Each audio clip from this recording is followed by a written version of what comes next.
Well, hello. Hello once again. This is me, Leonard Wells, broadcasting as usual from Haslingden, north of Manchester in the UK, on Monday the 29th of August 2011. This is in my series, The United States of Europe. And I'll start with one statistic you may not know. Currently there are 27 countries comprising the EU, with several others closely associated like Switzerland and Norway and Iceland. The 27 countries' GDP, the gross domestic product of these 27 countries, is almost equal to that of China and the USA combined. That is one hell of a statistic. So it gives you an idea of how important it is in the world. It is certainly very, very, very important, and will probably take the place of the United States in the long run, because if you like to put it this way, Europe has always been the brains of the world, whereas the United States is what you might call the hands. And I'll give you an example of that. When the United States used German rocket science, and they took all of the German rocket scientists to America, or many of them, America used German rocket science to put a man on the moon. So the brains are in Europe, America might be the hands, and China is obviously going to be strong too. But even combining those two, United States and China, the EU on its own is not very far behind. Individually, each of these little countries is not very far up the table. But collectively, we're very, very strong. I'm talking today about Schengen. And Schengen was a treaty signed, first of all, in 1985 by a few of the bigger members, the long-standing members, in Luxembourg, to a place called Schengen. And they actually went out into a boat where the border between three countries was, and they signed the document there. And then from 1995 onwards, the treaty came into force, effectively so that the 25 countries, as they are now, in the Schengen zone, have no borders between each other. So it works like this. I'll list the countries first of all, so you get an idea.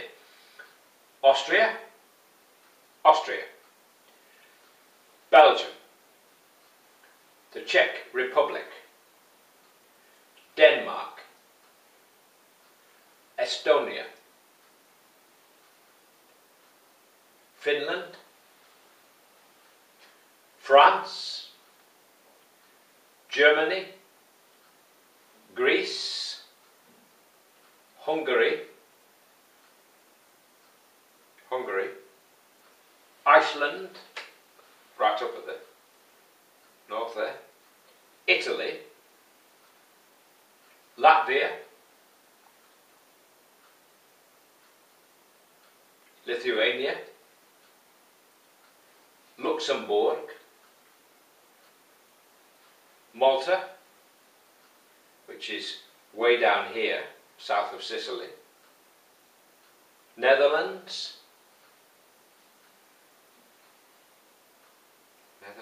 Norway. Norway is in the Schengen area, though not in the EU, nor is it in the Euro. Poland, Portugal, Slovakia, Slovenia, down here. Sometimes confusing Slovakia and Slovenia, isn't it? Spain, huge country Spain, Sweden, and Switzerland. So all those countries effectively between each other did away with border controls. So this is how it works. If you want to travel anywhere within these 27 countries, you don't need to show your passport. Though it makes sense to carry one or an ID card, so if you have an accident or you fall down in the street, somebody can find out who you are. And effectively what happens is this. If you get on a plane, for example, in Budapest, imagine, plane load of people in Budapest, within the Schengen area, and you fly, let's say, to Switzerland. Now, when you land in Switzerland, they know that your plane has come from another Schengen country. So they have separate facilities for passengers within the Schengen area. And it's different virtually at every airport, but effectively you have separate permit controls to go through, and you're not asked to show your passport unless something exceptional happens, you know, if you have problems with the customs or something, you might. But so within this zone, it's quite easy to fly about or take a car and just drive across the border without being stopped, which of course makes everybody a little bit nervous in the first instance, because what you're doing is this. The people, for example, in Hungary are trusting the people in Switzerland or Austria or wherever to take care of their border controls. Because it's only when you fly in from, let's for example say you fly in from Kiev in the Ukraine into Hungary. Now your plane arrives and it's full of people who haven't arrived from the Schengen area. So every one of those people will have to show their passport. Once they're in, if they're permitted in, if they've got the appropriate visa, Schengen visa, then they can go anywhere they like. And of course people worry that they may take root, may decide not to go back home, may find ways of living without showing documents and take employment and whatever, and take a job. And all kinds of complications around, like people fall in love and get married, and you know, and want to go and live somewhere else. Can't blame people. Having lived under communism in the Ukraine, the prospect of living in Sweden or Switzerland or whatever must be quite an attractive proposition.